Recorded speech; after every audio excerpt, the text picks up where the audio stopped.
આજે આપણે પાવભાજી બનાવીએ છીએ।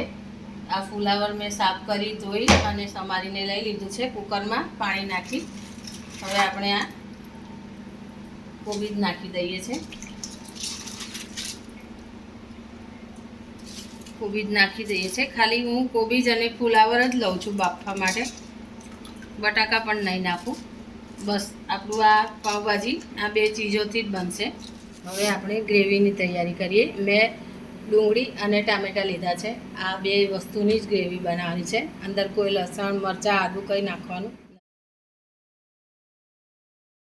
આપણી ડુંગળી ટામેટાની ગ્રેવી થઈ ગઈ છે, ક્રશ કરીને રાખી છે। હવે વઘારવા માટે તૈયાર છે। અને આ કેપ્સિકમ વઘારવાની તૈયારી કરી દીધી છે। તેલ લીધું છે અને બટર બંને મિક્સ કર્યા છે। હવે બટર ગરમ થઈ જાય, ઓગળી જાય એટલે આપણે એમાં ડુંગળી ટામેટાની ગ્રેવી કરવા માટે નાખી દઈશું। હવે હું આની અંદર ડુંગળી અને ટામેટાની ગ્રેવી નાખું છું અને આપણે આખી ગ્રેવી શેકાઈ જાય પછી મસાલો પાવભાજીનો અને ભાજી નાખીશું। હવે આને બરાબર તેલમાં અને બટરમાં શેકાવા દેવાનું છે। મેં હવે આ ઝીણા કેપ્સિકમ સમાર્યા હતા ઝીણા ઝીણા એ પણ ભાજીમાં નાખી દીધા છે, વઘારમાં નથી નાખ્યા। આપણે આ પાવભાજીનો મસાલો લીધો છે, બીજો કોઈ મસાલો મિક્સ નથી કર્યો। આ જે પેકેટ આવે છે એવરેસ્ટનું પાવભાજી મસાલો એ લીધો છે આપણે। હવે એને આપણે પલાળવાનો છે। તો આ જે પાવભાજી બાફી હતી એનું જ પાણી આપણે લઈએ છીએ।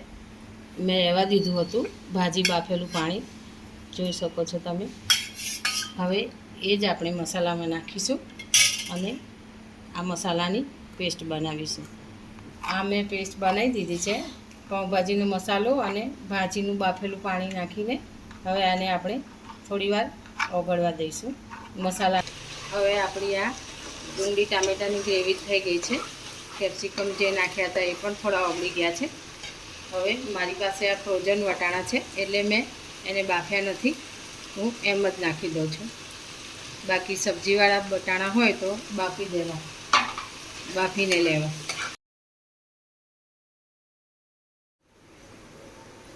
હવે આપણી આ ગ્રેવી એકદમ મસ્ત થઈ ગઈ છે। ડુંગળી ટામેટાં વટાણા કેપ્સિકમ ગ્રેવી થઈ ગઈ છે।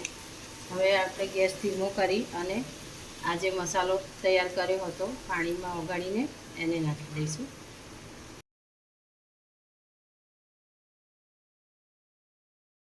મસાલાને આપણે ગ્રેવી સાથે મિક્સ કરી દઈશું।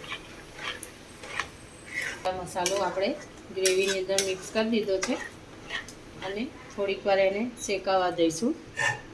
ગ્રેવી સાથે મસાલો ચડવા દઈશું, એને હું થોડી વાર ઢાંકી દઉં છું। પછી આપણે ભાજી બાફેલી નાખી દઈશું। હવે આપણી આ ભાજી બફાઈ ગઈ છે, હું એને નીકાળી દઉં છું।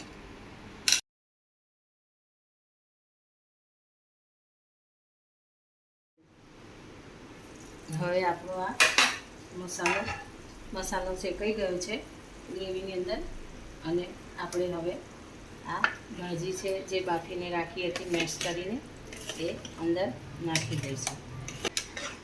ભાજી મિક્સ કરી દઈશું, બાફેલી ભાજી મસાલાની અંદર બરાબર મિક્સ કરી દઈશું। અને જો જરૂર પડે તો આપણને બહુ જાડી લાગતી હોય તો આપણે જે બાફેલું પાણી રાખ્યું છે ભાજીનું એ પાણી આપણે થોડુંક નાખી દઈશું અને હવે આપણે મિક્સ કરી દઈશું। બરાબર મિક્સ કરી અને થોડીવાર પાણીમાં ચડવા દઈશું। ભાજી એકદમ મિક્સ તો થઈ ગઈ છે સરસ, પણ હવે આપણે એમાં થોડું કાશ્મીરી મરચું ઉપરથી કલર માટે નાખી રહ્યા છીએ। એનાથી કોઈ તીખું થાય નહીં, પણ ભાજીનો કલર સારો પકડાશે એના માટે આપણે મરચું નાખ્યું છે।